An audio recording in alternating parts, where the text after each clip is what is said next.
Hey guys, what's up? It's the Culture Detective here, investigating your favorite albums, and for the second review of the day, I'm going to be talking about the latest Little Simz album, Sometimes I Might Be Introvert. So, Little Simz, British rapper, singer, songwriter, she is back with her latest album.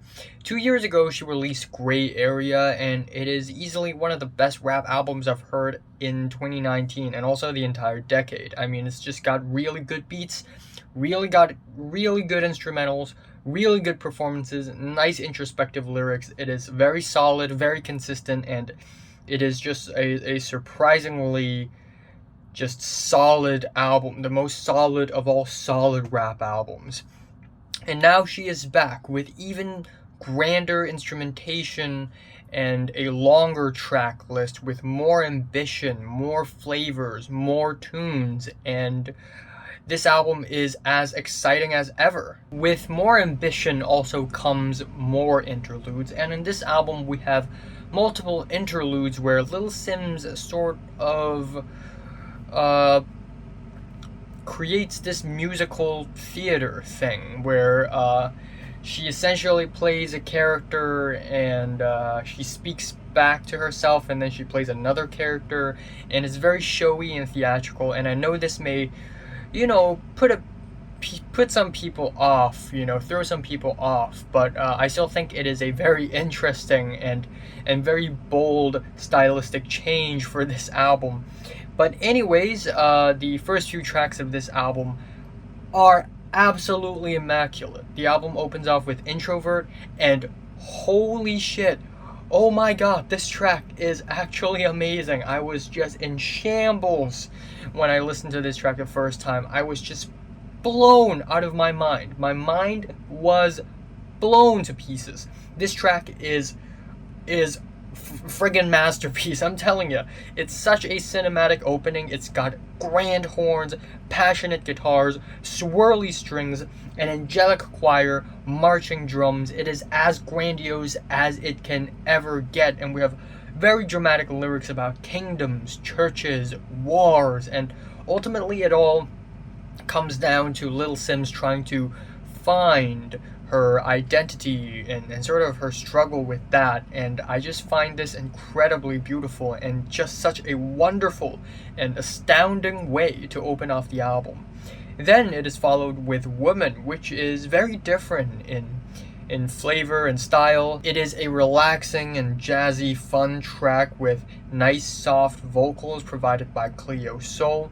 And on this track, Lil Simz basically sings about and raps about being a woman, being a black woman in particular, Miss Tanzania, Miss Ethiopia, and there's a lot of fun lyrics, fun references on this track, and overall it is another really nice and warm and welcoming track.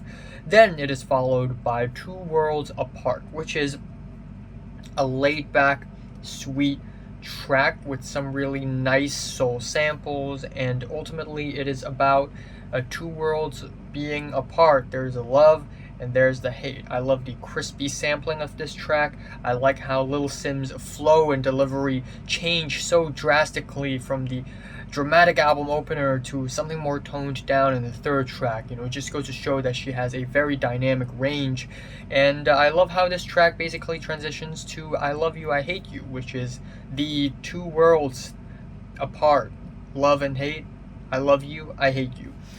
And it is another amazing track. The storytelling is masterful. I love the dynamic bars. I love the very beautiful, lush, dense instrumentation, the strings, the horns, the harps.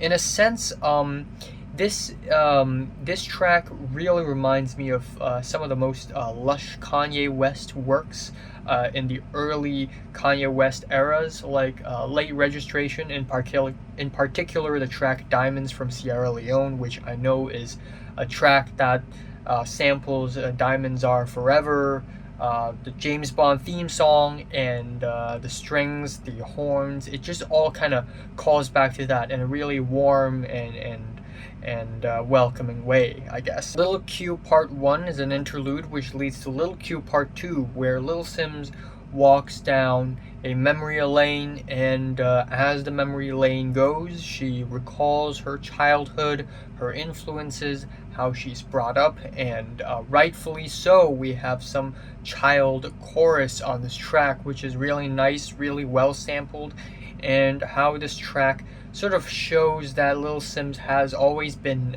kind of an introvert for all her life, and how she has built her life around it, and how she's handled situations because of that, and how this track sort of focuses on one tragedy to another triumph, and it is a pretty great track. Then it is followed by Speed, which is a braggadocious banger with reverby vocals, hand drums, and groovy bass and synths, and honestly, I kind of like it. Even though if I just hear this track alone in and of itself, I wouldn't really be surprised or anything, but in the full context of this album, it's such a creative moment. You know, Lil Simz can be dramatic, Lil Simz can be introspective, she can also be braggadocious, like on this track. Then we have the track Standing Ovation, where Lil Simz reflects on fame and the people who inspire her, as well as her wishes for the future, and it's got a really nice musicianship, dramatic soul beat, and it's another really solid track. Then it is the track I See You, an intimate love song, and this track is easily the weakest moment on the entire album. Easily the weakest moment. I think the instrumentals are a little bit too drab, a little bit too stale, and Lil Simz comes off kind of monotone on this track, unfortunately, kind of rigid. And that is followed by The Rapper That Came to Tea, which is a very showy and dramatic interlude that's just where we have this fairy godmother character basically speaking to, I presume, the protagonist, aka Lil Simz, and it's very showy, and it's got very dramatic strings and horns, and in a sense I think on paper it is a really good idea, but in the album it just sounds maybe kind of out of place, but I still really love and admire the creativity.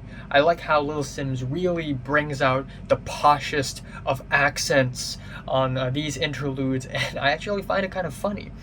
Then it is the track Rollin' Stone, which is Lil Simz attempting to write a low-key, braggadocious banger with quick drums and just tootin' horns, and then we have a transition to a spacey trap beat plus cowbell sounds.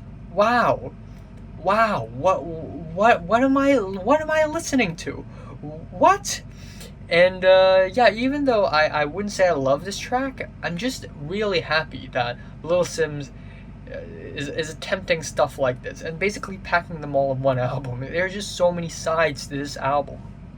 Then, as if Lil Simz hasn't tried enough genres of music already, we have Protect My Energy, which is essentially an 80s synth-pop song. The singing isn't really all that great, but the production is nice, and I like the lyrics. I think Lil Simz basically sings about how she tries to cut off ties in order to protect her own emotional stability, basically contributing to the theme of the album a little bit even further.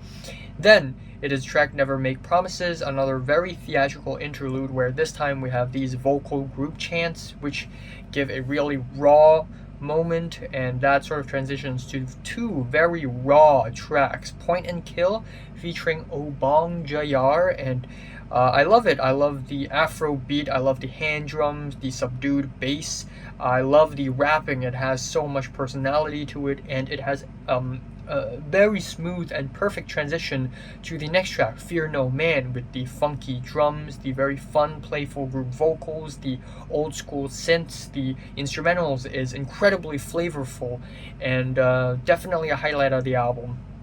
The Garden is the final interlude on the entire album, and it is the ultimate musical ending. It wraps things up nicely, and it leads to the last two tracks, which are introspective and personal.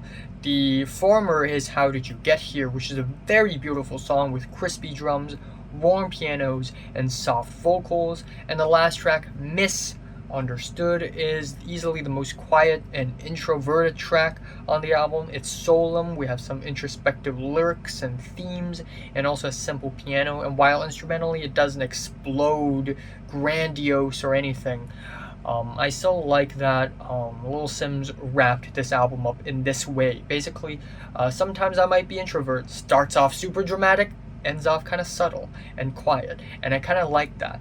I also really like that Lil Simz is trying a lot of different genres on this track, from braggadocious trap bangers to synth pop to soul hip hop to just dramatic musical theater. And this is easily the one of the most creative albums I've heard all year, and it is such a pleasant surprise. It is not without its flaws, but I am just completely blown away by this album, and I love it. I think this is a freaking great album. Yeah, my favorite track here is the album opener, Introvert. Oh my god, such a great track.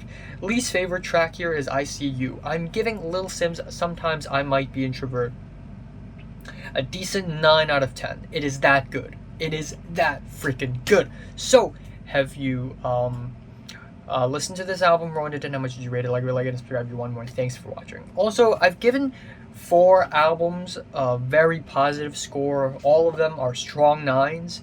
And I feel like I'm being a little bit too reluctant. I should give one of them a 10. Because the 4 albums are Black Midi's Cavalcade, Spelling's The Turning Wheel, Lingua Ignata's latest album, and then this. I feel like I should give the Black Midi one a 10. Because there's just so many friggin' great music this year. It's just so good.